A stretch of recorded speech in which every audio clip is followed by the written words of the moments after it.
These 5 things have ruined car culture for me, and I also believe they've done it for you and pretty much everyone around us. Welcome back, guys. Let's get right into it. The number one thing is a focus on expensive cars.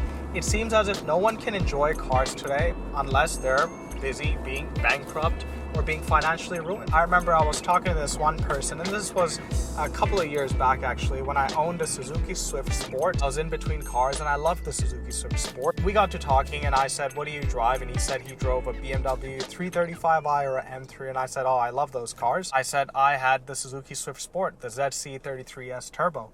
And pretty much after that, guys, he wouldn't even talk to me. He was disinterested because to him, I wasn't a car guy.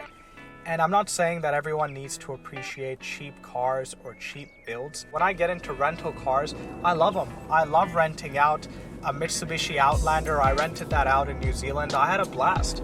I rented out an MG just to see how those cars were. That was a terrible car. I didn't enjoy it.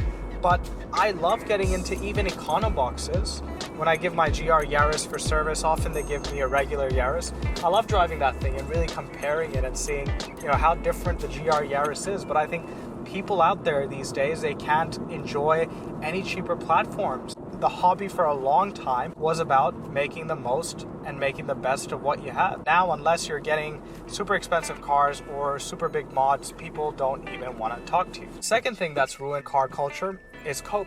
Guys, everyone is really busy coping these days, and it's all over social media. If you drive a Toyota, you'll go out and you'll say that German cars are plastic junk. Don't get an Audi, Mercedes, BMW. There's one side. Have they driven any of those German cars? Probably haven't. Do they wish to own those German cars? They probably do, guys, right? German cars are really nice. But they'll go out and cope and say that's plastic junk. Then you've got the other side. There's people with BMWs, Mercedes, Audis, and they say Toyota is junk, right? And Toyota's for broke people. They're saying that Toyotas aren't fun to drive. And that's also fun. They're having a tough time with maintenance. They're coping as well. There's people who buy BMW M Lights, like a M340, and say it actually drives better than an M3, or they got this car because really they preferred this over an M3. That's cope. There's nothing wrong with getting a lesser car or making a different choice, right? I drive a GR Yaris. I love this car. I sold my BMW for it. But if I had more money, would my options be different? Yeah, I would probably be driving something else. And that applies to pretty much everyone else out there. That applies to even the millionaires. If you go up to someone with a Porsche 911 Carrera and gave him extra money, he'd probably want to drive a GT3. The next thing that has ruined car culture is oversaturation. Guys, cars were kind of niche. I would say pre-COVID and really post-COVID especially, everyone got into cars. Everyone wanted a nice car. Now I know people that aren't even into cars who drive M3s, RS models, AMGs. Ruin the hobby because they don't really understand what cars are about. They don't even like cars. They just like spending a lot of money and being seen in cars. I've had people say that I'm not a car enthusiast because I drive a Toyota GR Yaris. That doesn't make sense. Number 4 thing that has ruined car culture. Young people who haven't been taught what the hobby is about, or young people who are on social media, learning from other people on social media, forming a view on what this hobby is about. Right now, guys, BMW is the most hyped brand on social media. It's the most followed brand. It seems that everyone wants to own a BMW, and everyone on social media either owns a BMW M2 or M3. Everyone who's young is aspiring to these cars. I've owned an M Light as well. These are excellent vehicles. They're not the be-all and end-all of this hobby. There's more to it than that.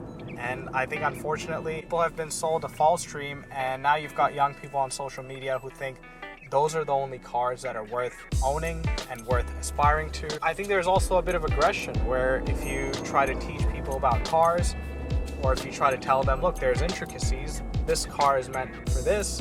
If you've got a hot hatch, that can actually be just as good as an M3, but in a different way. That can be a really fun thing to drive on the track, and these people, they can't handle it. Number 5 thing that's ruined car culture is car companies, guys. They're just following what the people want. But these days, guys, cars are pretty much recyclable. A lot of plastic components. The Germans are really good at it, but now the Japanese car makers as well, they put a lot of plastic components. No one wants to own cars for a long period of time, and hence car makers don't design cars to last a long period of time. When I buy a car, even though I don't own it for a long period of time, I want it to last the test of time. These days, they're pretty much designed to last throughout warranty or a few years after that. It means that cars are going to become like clothes, like most watches. You know, a Rolex is still something that'll last the test of time, but cars are very much going to become disposable, and it's going to make the hobby difficult because a huge part of the hobby is longevity. I'm not saying the entire culture is destroyed, but I'm hoping it gets back to a solid place. It was never perfect, but I'm hoping it gets back to a place, you know, where we enjoy the hobby without pretentiousness.